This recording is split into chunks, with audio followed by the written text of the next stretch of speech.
چې واده نه دی کړی دی شری دی.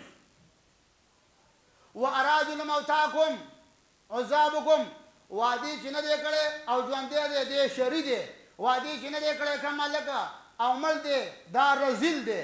وادي چې نه دی کړی کومې ښځه او مړه ده دا رذیله ده. دا زه نه وایم دا سردار دو جهان دی سپکه ده سپکه رذیله ده.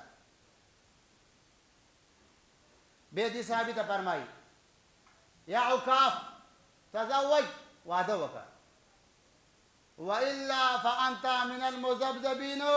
الله نبی ای عکاف البشر التیمی چې واده دې نه کړی مذبذب. مذبذب دې ته وایي چې نه په سړو کې حساب نه په ښځو کې. که سړی خو بازار ته لاړ شه مزدوري وکړه دوه دانې ټیپر راوړه که ښځی پیلی میلی وینځله کار وکړه نو نه په سړو کې حساب نه په ښځو کې.